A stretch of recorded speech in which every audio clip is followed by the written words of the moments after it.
Hello and welcome to a special episode of the podcast of the Prison Officers Association, Britain's largest professional trade union for staff working in prisons and correctional centres, public and private mental health service trust providers, and immigration services, with nearly 35,000 members.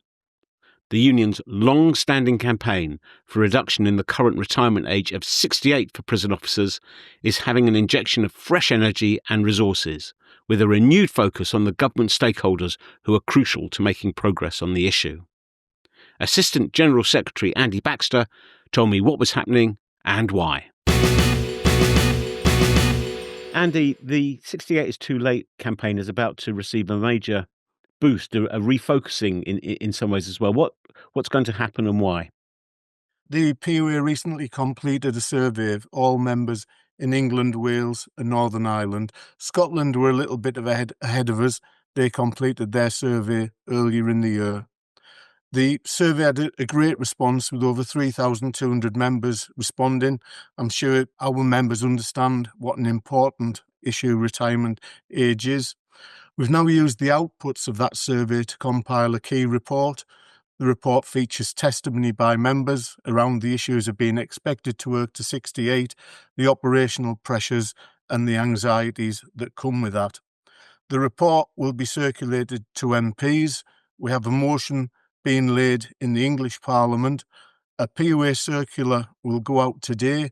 It's aimed at public sector members in England, Wales, Northern Ireland and in Scotland. On the circular, there'll be a QR code. Scanning that QR code automatically generates an email that goes to 4 separate ministerial email addresses.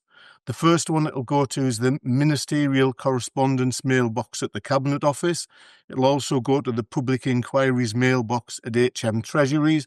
It goes to the Ministry of Justice and it goes to the mailbox of the Independent State Pension Age Review, currently done by Dr. Susie Morrissey.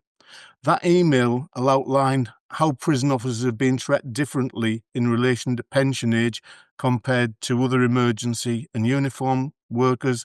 It points out prison officers are not looking for specialist treatment or even enhanced payments, but for rule changes that allow prison officers to retire with dignity, access what they've paid in without any reduction. I would ask all affected members to take 5 minutes, and if they receive the QR code in the workplace, please forward it to the home email address where they can send the automated email. Many thanks, Andy. General Secretary Steve Gillen is clear that this issue is one the union simply will not give up on. Our 68 Too Late campaign, we're sort of regurgitating it again, but we've got to keep that pressure on. But the reality is we have already started once again, without prejudice discussions with the employer. Hopefully, with the new Secretary of State, we seem to have that many different Secretaries of State for Justice that have lost count of or how many we've seen over the past 20 years. But there is no doubt in my mind, at a time when government have announced as well that there will be a review of the state pension age, led by Dr. Morrissey, that we need to make that case loud and clear that it's inappropriate that prison officers ultimately will be working to the age of 68 as legislation changes.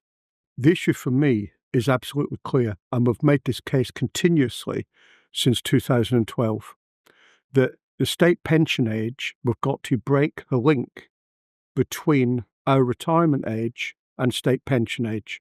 Because what if the review comes back and says in 2029 that they're going to escalate that state pension age to 70 or over?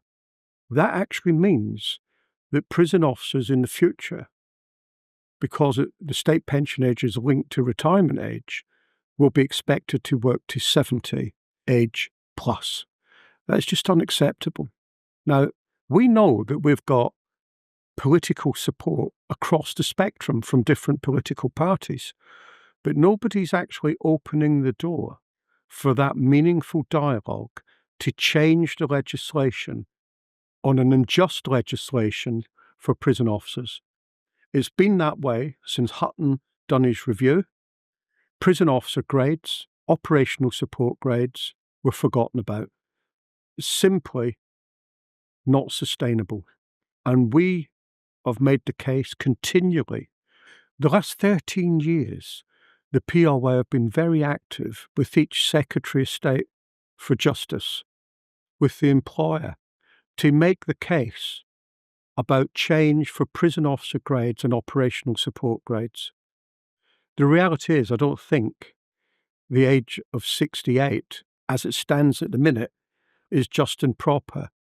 And I think Lord Hutton, who's gone into hiding it, essentially, because we've asked him to come and meet us and justify why he made those recommendations to government. We still cannot understand why Lord Hutton made those recommendations to government of the day when he omitted the fact that prison officers and operational support grades were a uniform service but didn't have the same rights, just lumped us in with the rest of the civil service. Now, we've always been different within the civil service to our pension age, and that is historical, and it was done for a reason, because of the nature of job that we actually do. So our campaign goes on, and we'll continue to fight for pension justice. I want this Labour government to listen to us. There's a major opportunity to right these wrongs. Unfortunately, Lord Hutton has gone into hiding. The Labour government now need to speak to him and fully understand, and for him to admit that he made a mistake. There's no shame in that particular issue. He should be able to say he made a mistake, just like he'd done with the Ministry of Defence Police. He admitted he made a mistake. He made a mistake with prison officer grades and operational support grades. So we will continue to campaign. We're never going to give up on this. It's not going to go away. Now, politician after politician tells us that we'll get no money for this. I find those remarks quite abysmal when they can find money for everything else, such as wars, dropping bombs on people, but they can never find the money to correct a wrong in relation to prison officers and operational support grades, in expecting them to work in a violent employment situation till the ripe old age of 68. And trust me, after this state pension review, it's not going to come down the state pension, it's going to go up. So we've got to get that link broken. And politicians need to convince Treasury as well, or allow the PRA to get into Treasury, because they avoid us as well, so as that we can make that case to them, because their campaign is not going away. My thanks to Andy and to Steve, and look out for the membership communication going out today, featuring that QR code that self-generates emails to various government departments, making it as easy as possible for members to get involved in the campaign. More information, as ever, is at poauk.org.uk. Thanks for listening.